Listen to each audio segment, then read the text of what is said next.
يا سلام على صينية السردين بتتبيلة مودياه في حتة تانية، مخليه طعمه خطير ان شاء الله هينول اعجابكم. وزي ما انتوا شايفين معايا كده زي الزبدة، هقولك التسوية الصحيحة اللي ما تخليش السردين يبقى ناشف معاكي. وتقدري طبعا تقدميه جنب رز ابيض او بعيش اللي انت حباه. واللي التتبيلة زي ما قلت لكم الخضار اللي انا حاطاه معاه كده تحفة. تعالوا بقى نبدأ مع بعض، نسمي بالله ونصلي على الرسول عليه افضل الصلاة والسلام.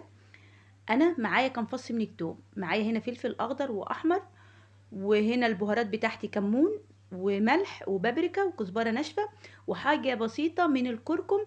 هخلطهم ببعض وهفرمهم في الكبة. بس حاولوا لما تفرميهم يبقى الفرم مش ناعم قوي. التتبيلة دي تحفة زي ما انتوا شايفين كده معايا. هنزل بقى بشوية خل وليمون وشوية زيت بقى كتار. طبعا ما ينفعش تنزلي بالخل والليمون والزيت في الكبة، بيخليلك التتبيلة دي لونها فاتح معاكي، فخلي بالك تنزلي بيهم بعد ما تفرمي معايا الفلفل والثوم والحاجات دي. معايا عصير طماطمتين، وتقدري لو عندك صلصة تستخدمي معلقة صلصة عادي. معايا هنا البصل مقطعاه شرايح رقيقة خالص، ليه بقى؟ علشان يستوي معاكي وما يبقاش مقرمش. بالمبشرة كده او بالسكينة وحاولي تخليه شرايح. معايا برضو فلفل احمر مقطعاه شرايح وفلفل اخضر. اي بقى خضار عندك بتحطيه بيبقى طعمه خطير مع السردين. كمان الجزرية مبشورة، حاولي برضو البشر بتاعها يكون خشن مش ناعم. وابداي قلبي بقى كل الالوان بتاع الخضار كده، الوان مبهجه وتفتح النفس ما شاء الله اللهم بارك. زي ما انتم شايفين معايا خضار كله متوفر في كل بيت باذن الله. معايا شبت وكزبره وبقدونس، ولو متوفر عندك كرفس هيبقى احلى حاجه كمان.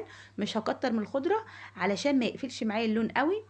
معايا طماطم مقطعه برده شرايح، معايا ليمونتين برده شرايح. هنزل بقى التتبيله اللي انا عملتها في الاول معاكم بشويه كده منها، اتبل بقى الخضار بتاعي. وحقيقي للمصداقيه يعني الخضار ده كان عادب معايا سنه، فانتي انزلي بشويه ملح كمان علشان خاطر الخضار ده. طبعا انا عاوزه اقلب الخضار كويس كده مع التتبيله. الخضار ده مش عاوزه اقول لكم بيبقى طعمه خطير مع السردين. بعد هنا بقى ما تبلته بالتتبيله هشيل منه شويه وهسيب شويه في ارضيه الصينيه.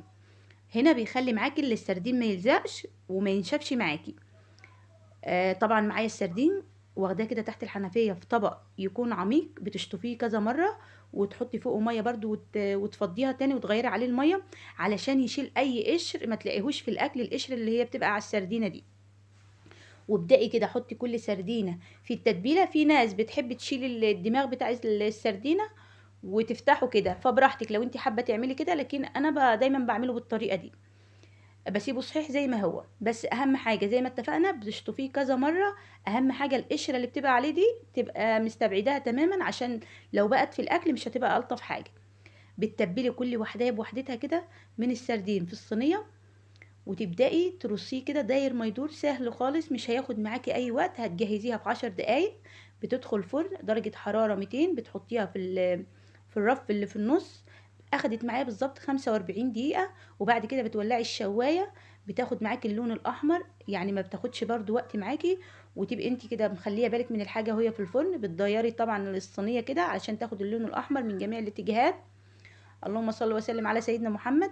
وزي ما اتفقنا انا مش هتحط لها اي سوائل، هي الخضار هينزل السوائل بتاعته والسردين وهيستوي بنفس الطريقه كده، بيبقى الخضار دايب معاكي. لان زي ما اتفقنا برضو انا مقطعاه شرايح رقيقه. هنزل هنا بشرايح الليمون. السردين طبعا في الوصفه دي الليمون اساسي فيه. طبعا انا نزلت معاكم بعصير ليمون غير الليمون الشرايح. وانزلي بقى بشويه من التتبيله، مش هنكتر زي اللي في ارضيه الصينيه علشان السردين ياخد معايا اللون الاحمر كده من فوق. لو كترتي السردينه مش هتبقى باينه ان هي تتحمر معاكي.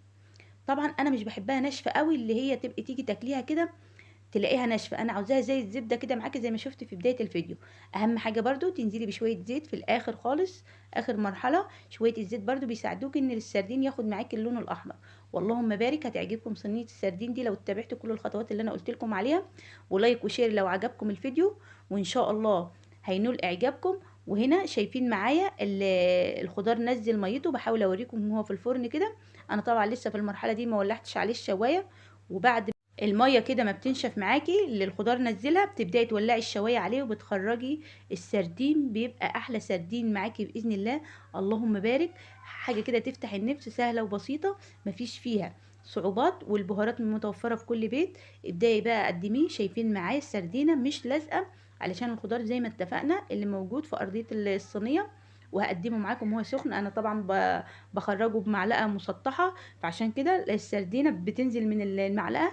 شايفين معايا لونها تحفة ومهيش ناشفة معايا، التسوية بتاعتها مظبوطة. وزي ما اتفقنا الخضار بيساعدك ان هي تبقى محتفظة كده، ما تبقاش ناشفة معاكي. اللهم بارك. ان شاء الله تعجبكم الطريقة دي. هقدمها جنب رز ابيض. لو انت حابة تقدميها جنب عيش عادي براحتك، دي اذواق. اللي انت حابة تقدميه جنبها تقدري تقدميه. واتمنى من كل قلبي ان انتوا تجربوا معايا صينية السردين دي وتقولوا لي ايه رأيكم في التعليقات. كنت معاكم فاتن الجندي. نتقابل في فيديو جديد سهل وبسيط، واشوفكم على خير. مع السلامة.